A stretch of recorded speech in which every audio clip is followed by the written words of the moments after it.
Evangelio de Lucas capítulo número 11, versículos 1 al 13. Aconteció que estaba Jesús orando en un lugar, y cuando terminó, uno de sus discípulos le dijo: Señor, enséñanos a orar, como también Juan enseñó a sus discípulos. Y les dijo: Cuando oréis, decid: Padre nuestro que estás en los cielos, santificado sea tu nombre, venga tu reino. Hágase tu voluntad como en el cielo, así también en la tierra. El pan nuestro de cada día, dánoslo hoy, y perdona nuestros pecados, porque también nosotros perdonamos a los que nos deben. Y no nos metas en tentación, mas líbranos del mal. Les digo también, ¿quién de vosotros que tenga un amigo va a él a medianoche y le dice: Amigo, préstame 3 panes, porque un amigo mío ha venido a mí de viaje, y no tengo que ponerle delante?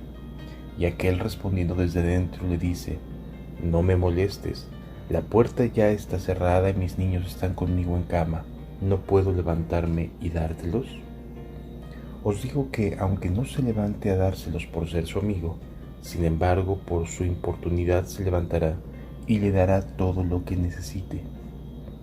Yo os digo: pedid y se os dará, buscad y hallaréis, llamad y se os abrirá, porque todo aquel que pide, recibe, y el que busca, halla, y al que llama se le abrirá.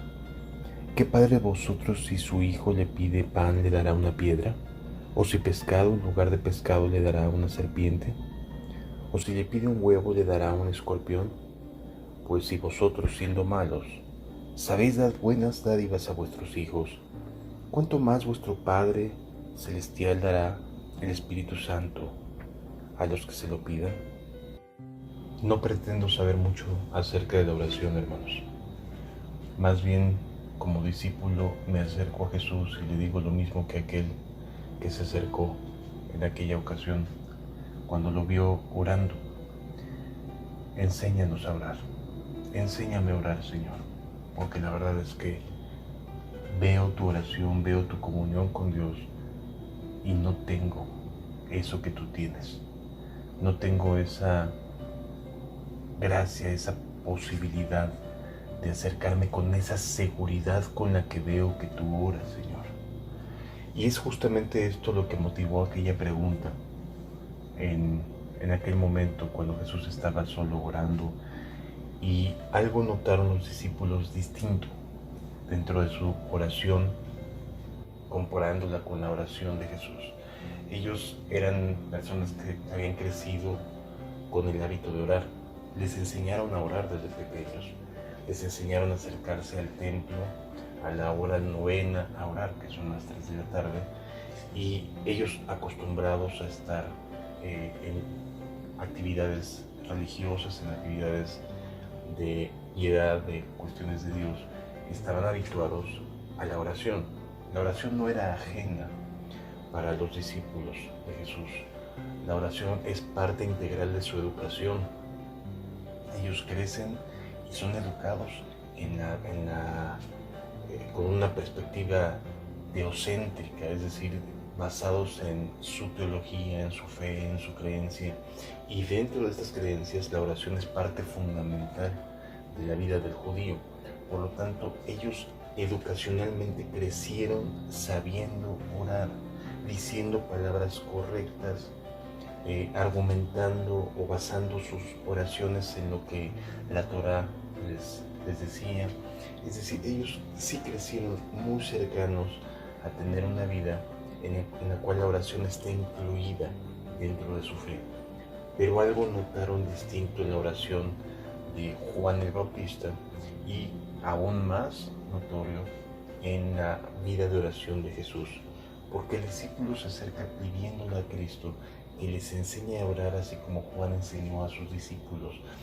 Aquí ellos estaban contrastando de inicio, estaban contrastando su propia oración con relación a la oración que Juan el Bautista les había enseñado, les había transmitido a sus propios discípulos.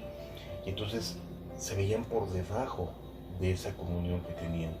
Y ahora veían a Jesús orar y decían, pero estamos lejísimos de ese estado en el cual vemos que Jesús ora y el Padre contesta y el Padre está ahí ayudando y el Padre está ahí dándole respuesta a las oraciones. Yo quiero tener eso. Entonces se acercan con confianza a Jesús pidiéndole que les enseñe a orar. Si nos damos cuenta, este discípulo de Jesús se acerca con pobreza de espíritu. Ya se contrastó, es decir, ya se vio a sí mismo en relación a lo que había aprendido, a sus propias oraciones, a su propia vida, y se había visto totalmente escaso y lejano de lo que veía de vida de oración en Cristo. Y entonces se acerca a Jesús con un estado tal que le permite a Jesús abrir su corazón a enseñarles acerca de cómo orar, con qué fundamentos de confianza podemos acercarnos a Dios.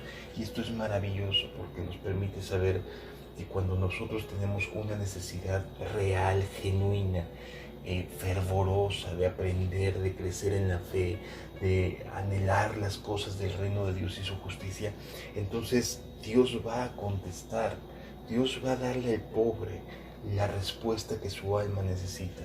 Por eso cuando te acerques a Dios, sé pobre de espíritu. Reconoce tu incapacidad, reconoce tu pequeñez, reconozcamos lo pobres, lo incapaces, los limitados que somos delante de los ojos de Dios y rogándole, pidiéndole que su misericordia descienda sobre nosotros y nos ayude porque no tenemos otra manera de poder acercarnos a las cosas espirituales, a las cosas verdaderas, a las cosas eternas, si no es a través de este estado de pobreza de espíritu. La soberbia se tiene que quedar afuera, el orgullo, todo lo que podemos saber y con lo que crecimos en nuestra infancia y los éxitos que pudimos haber tenido, déjalos a un lado, acércate con una necesidad, con una pobreza de espíritu a Jesús y dile, enséñame a orar. Yo no tengo esa clase de vida de oración, pero enséñame a orar.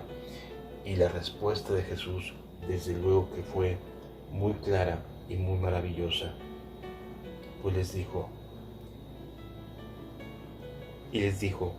cuando oréis.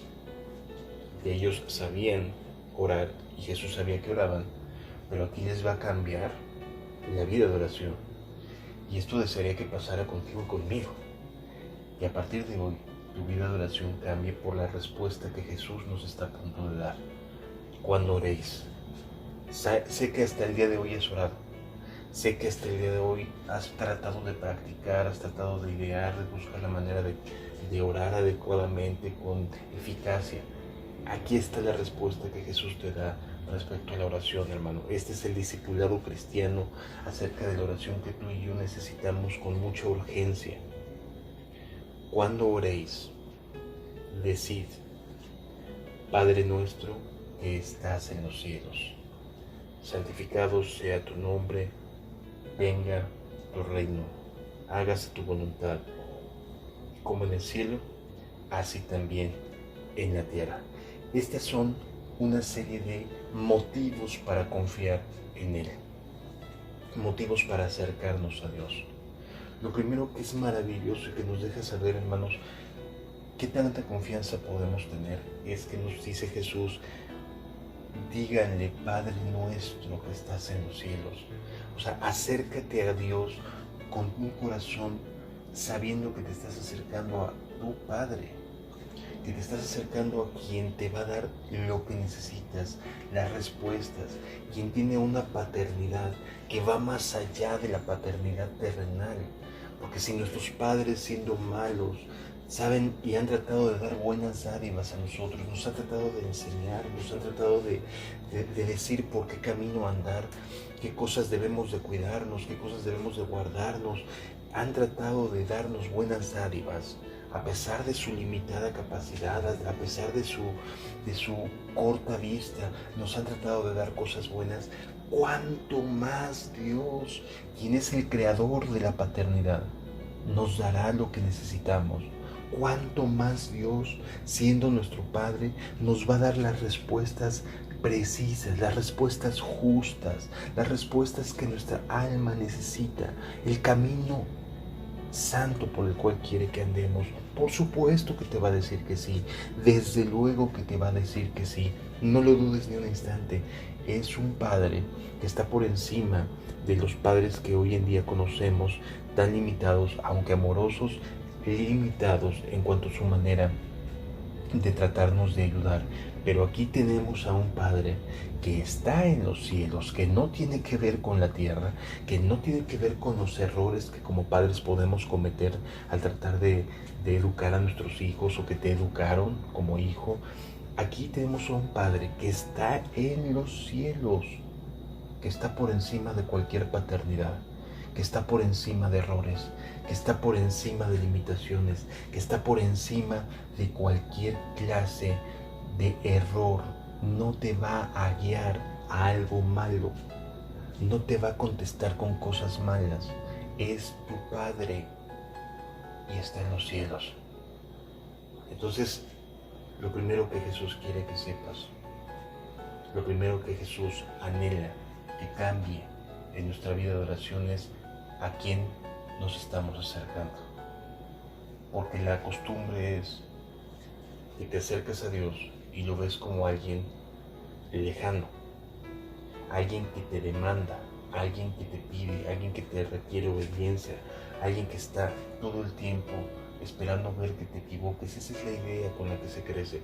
Aquí no, Jesús nos está pidiendo que cambiemos esto, que cambiemos la manera en la cual vemos a Dios. Padre nuestro, es bien valioso que cuando tú te acercas a Dios, hermano, entiendas, comprendas, creas a qué clase de Dios te estás acercando. Es tu Padre y está en los cielos. Una vez que nos acercamos a nuestro Padre, que entendemos, que cambiamos nuestra manera de relacionarnos con Dios, porque, repito, una cosa es relacionarte con un Dios lejano, con un Dios que tienes que convencerlo de que te ayude. No es cierto, no tienes que convencerlo. Él es un Padre a quien no necesitas convencer para recibir cosas buenas. Sencillamente necesitas pedirle esas cosas buenas. Necesitas pedirle no conforme a tu egoísmo, sino conforme a las necesidades reales que estás teniendo en tu vida. Es bien valioso poderlo cambiar, poder tener esta perspectiva distinta.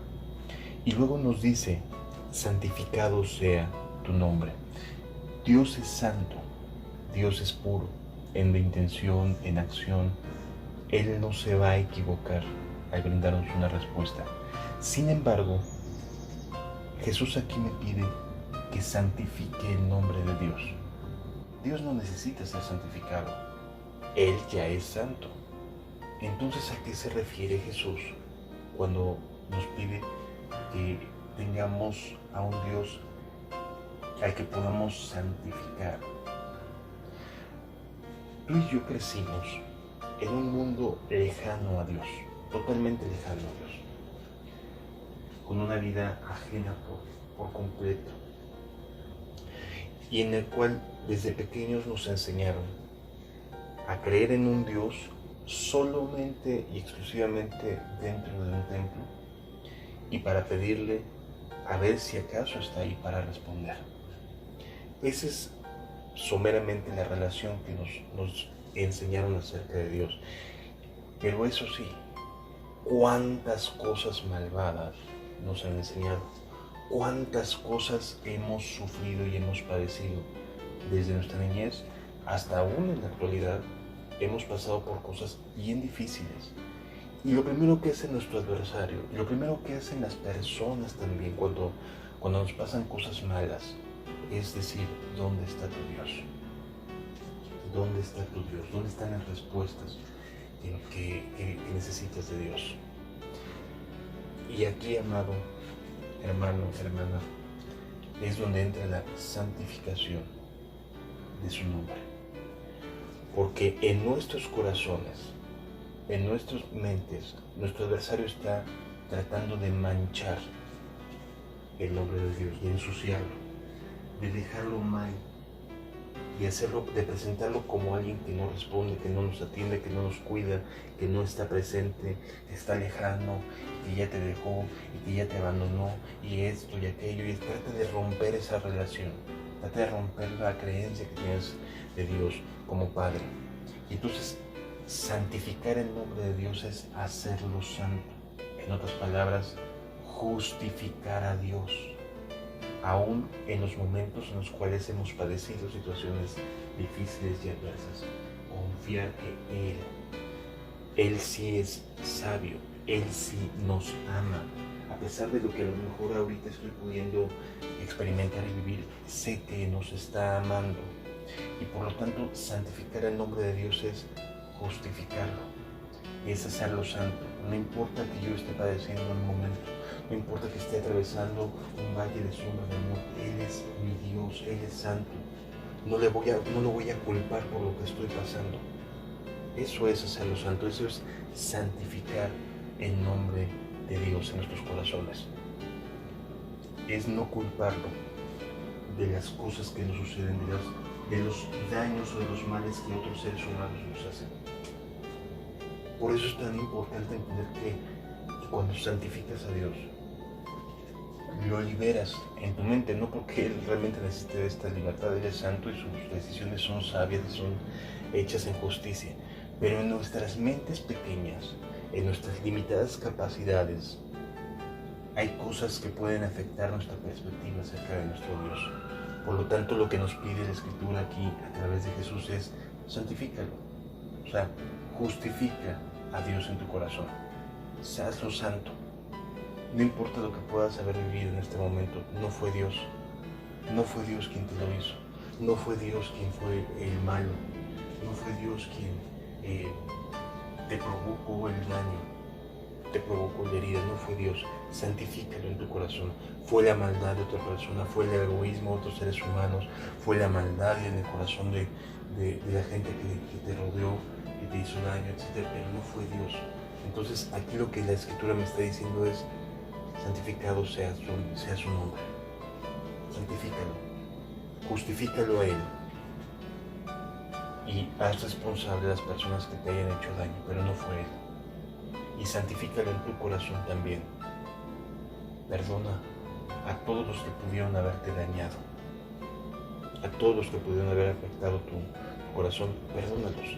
Santificado sea tu nombre significa eso. Y entonces, en un estado de confianza, sabiendo que tengo a un Dios por Padre, que está en los cielos, que Él no me ha hecho nada malo, que no toma malas decisiones, las malas decisiones son del mundo. Los daños que he recibido son del mundo, son de personas que no aman ni temen a Dios, aunque digan hacerlo. Entonces, puedo decir: hágase tu voluntad, como en los cielos, así también en la tierra. En otras palabras, anhelo tu voluntad en mi vida, Señor. Anhelo tu voluntad en la vida de mi familia, anhelo tu voluntad en la vida de la iglesia, anhelo tu voluntad en la vida de la gente que me rodea, en esta sociedad, en mi comunidad, en mi colonia, anhelo tu voluntad. Hágase tu voluntad como en los cielos, así también en la tierra. Aquí estamos pasando de un cambio de mentalidad bien importante a la hora de orar, hermanos. Ya cambiaste tu perspectiva, ya te estás acercando con confianza a un Dios que es Padre.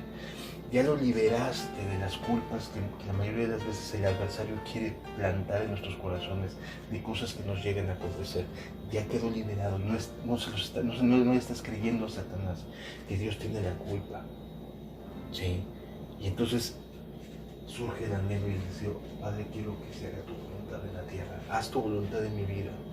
Haz tu voluntad en mi corazón. Cambia las cosas. Así como en los cielos, Señor, te gustaría que sirviera. Permíteme tener ese corazón aquí en la tierra. Permíteme tener esa santidad como si estuviera en los cielos, también aquí en la tierra. Anhelo tu voluntad aquí en la tierra, implantada, sembrada, que crezca, que florezca, que dé fruto, Señor. Hágase tu voluntad, como en los cielos, así también en la tierra. El pan nuestro de cada día, dánoslo hoy. Esto me habla de que quien está atreviéndose a orar se levanta ese día antes de que pueda decir si tiene o no pan, y lo que hace es pedirle a Dios que haya pan para ese día. Esto me enseña que la oración de aquel que se despierta, de aquel que se levanta temprano para buscar a Dios, es una oración que puede bendecir el resto del día, que puede esperar respuestas para ese día, para ese mismo día. El pan nuestro de cada día dánoslo hoy significa que esa persona se levantó para encomendarse a Dios, para pedir a Dios, para rogarle por suministros, para rogarle porque provea, y va a ver las respuestas de Dios. Y esta persona que temprano se levantó para pedirle a Dios va a ver respuestas a lo largo del día, porque tuvo la oportunidad de rogar a Dios para que ese día hubiese pan para él y su familia, para que hubiese respuestas. Por eso vale mucho la pena hacer el esfuerzo de levantarse y estar en la presencia de Dios, porque vas a ver muchas respuestas a lo largo del día. Pídele, acércate con confianza y te va a dar las respuestas que necesitas. También dice la Escritura, y perdona nuestros pecados. Es un momento en el cual te reconcilias si es necesario. Es un momento en el cual te purificas, te limpias. Estás en ese estado mental en el cual deseas que nada impuro esté en tu corazón, que nada afecte tu relación con Dios. Y perdona nuestros pecados es una exclamación de un deseo de pureza, de un deseo de que no tenga en mi corazón nada que me impida glorificarte. Porque también nosotros perdonamos a todos los que nos deben, y no nos metas en tentación, mas líbranos del mal. Aquí hay una actitud de deseo o de acción en cuanto a perdonar a los que nos deben. Es decir, una actitud de corazón de no tomarle en cuenta a nadie lo que haya hecho en nuestra contra. Y ahí se queda en esa oración, hermano. No lo vuelves a recordar. Lo que perdonas, ahí lo dejas. Lo echas a tus espaldas y se acabó. Ya no es para decir después, pero es que tú dijiste, pero es que tú hiciste, sino que perdonas y lo dejas ahí por la paz. Ya pasó el evento, échalos a tus espaldas y continúa caminando como si nada. Ese es el perdón al cual Dios se refiere. No nos metas en tentación. Sabemos que Dios no puede tentar a nadie, porque Él mismo no es tentado de nadie, pero sí es importante rogarle, pedirle, suplicarle que no nos meta en situaciones de riesgo, sino al contrario, que nos libre del mal. Este es un estado de corazón que desea pureza. Nos pedimos perdón de pecados, perdonamos a los que nos hayan ofendido y rogamos porque no haya tentaciones ni haya cosas en las cuales podamos correr el riesgo de caer y que seamos librados del mal. Esto nos enseña un corazón que anhela santidad, que anhela pureza, que anhela estar en paz con Dios. Y entonces entendemos que la oración no solamente son repeticiones, sino es un estado del corazón que ya ve a Dios como Padre, que ve que está en los cielos, que puede santificarlo, que puede justificar, dejar de echarle culpas a Dios de todo y culpar a los adversarios y saber que no proviene de Dios las cosas que nos suceden. Ya sabe que desea hacer su voluntad en los cielos como en la tierra, encomienda su día a Dios, el pan nuestro de cada día, y luego se santifica. Este es un corazón cristiano. Este es un corazón que va a recibir respuestas a sus oraciones. Por supuesto que siempre van a existir dudas acerca de que si estoy orando correctamente a Dios. Por supuesto que el adversario va a tratar de incluir en nuestra oración pensamientos de incertidumbre y de duda. Por eso Jesús lo que hace es maravilloso, es hermoso nuestro Dios. Y lo que hace es que nos transmite motivos para poder confiar en que habrá respuestas. Y nos dice la Escritura, o como nos pone Jesús un ejemplo acerca de un amigo que de momento le llegan de sorpresa amistades. Él no esperaba que de pronto llegaran a tocarle la puerta y le dijeran: hola, venimos a saludarte. Oye, pero es que ya es noche, venimos a saludarte y queremos pasar contigo el momento, y queremos pasar contigo la noche, recíbenos en tu casa. Y entonces este amigo se queda pensando cómo hacerle, porque sabe que no tiene para poderles recibir. Está consciente de su pobreza está consciente de que no tiene con qué alimentarlos, está consciente de que no tiene cómo responderle a estas personas que llegaron de sorpresa a su casa, que no tenía previsto alimento para ellos. Sin embargo, pues no los puede dejar así, no puede dejar que estas personas pasen hambre y que no les atienda, no les ponga algo delante de la mesa. Y entonces se queda pensando este hombre, bueno, ¿qué hago? Y se le ocurre, voy a ir a visitar a mi amigo tal, a mi vecino. Yo sé que él me va a poder ayudar. Es tarde, sí, es verdad. Seguramente ya está acostado, a lo mejor hasta dormido está. Qué pena. Pero no tengo otra manera de poder poner un pan en la mesa de estos amigos que acaban de llegar de sorpresa. Y entonces va y toca la puerta de su amigo y le dice, amigo, me vinieron a visitar de momento. No tengo que ponerles en la mesa. ¿Me puedes prestar 3 panes? ¿Me puedes ayudar con 3 panes para ponerles en la mesa? Esta actitud es algo que Jesús nos está pidiendo que hagamos. Atrevimiento. Atrevimiento en los momentos en los cuales se nos presenta una necesidad que no estábamos previendo y que nos podemos atrever a pedirle a Dios, Señor, suple esto. No es para mí, es para estas personas que están llegando. Yo sí ya cené, Señor. Podría haberle dicho este hombre, yo ya comí algo, pero me llegaron de sorpresa, no los esperaba y ya me comí lo único que tenía. Yo pensaba mañana comprar algo, pero mira, Señor, me acaban de llegar. Tengo esta necesidad. Y entonces se acerca a su amigo y su amigo estaba ya en cama con sus hijos. Estaba ahí ya tratando de descansar y de momento llegan a la puerta. ¿Quién puede ser en esta hora? ¿Quién me molesta en este horario? Porque ya estoy aquí tratando de dormir a mis hijos y me están tocando la puerta. ¿Se va a levantar? Sí. No a lo mejor con el entusiasmo porque ay, mi amigo me llegó a visitar a medianoche, sino porque existe una importunidad, un momento en el cual o doy una respuesta o se va a quedar allá afuera mi amigo. O sea, no me agradó, no fue agradable que mi amigo viniera en este momento, pero le voy a dar todo lo que necesita porque fue inoportuno. Y aquí hay un santo atrevimiento a la hora de pedir, hermanos, a la hora de atrevernos a orar.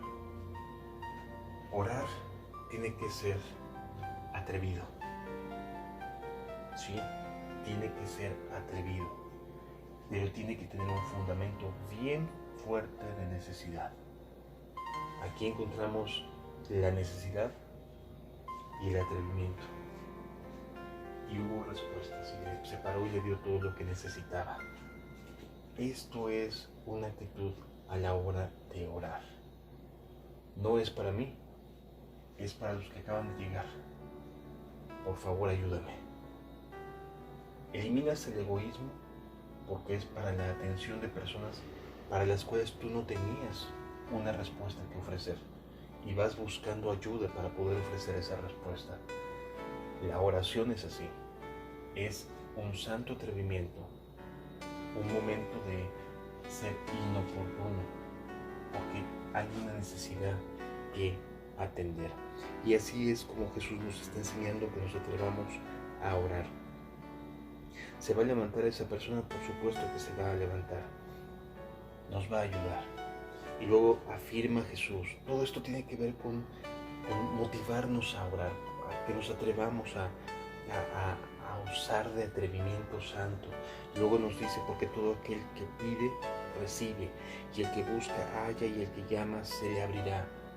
Por supuesto que habrá respuestas. Sí es importante tener claro que hay una necesidad.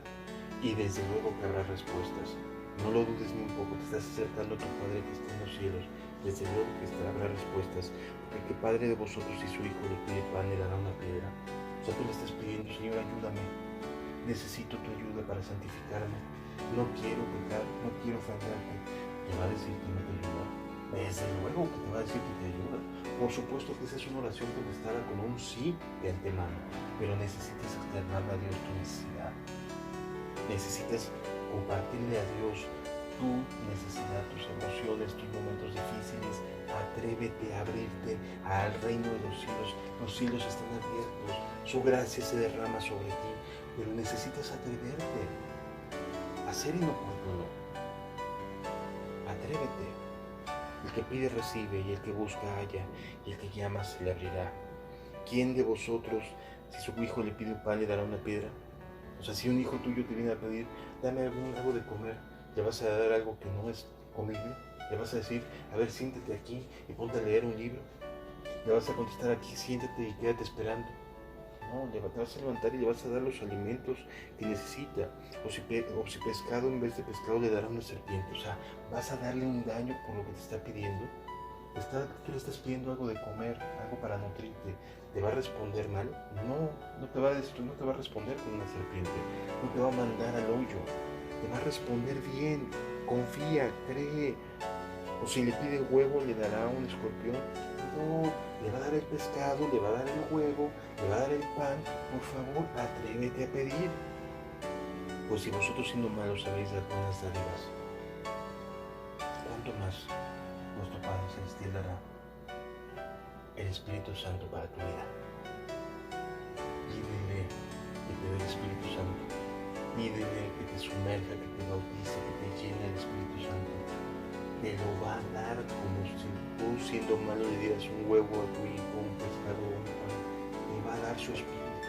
La respuesta ya es sí, pero el asunto es atreverse a pedirlo. La respuesta es atreverse a pedirlo y tener una necesidad real en el corazón.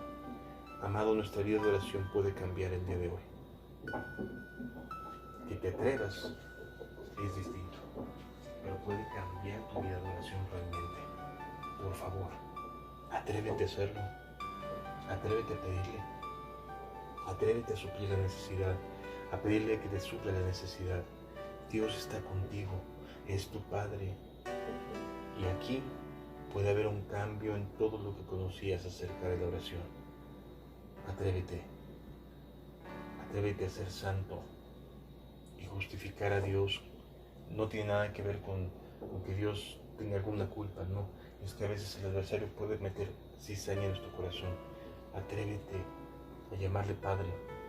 Dios está contigo y te está ayudando y me está ayudando. Que Dios te bendiga y te guarde en todo momento.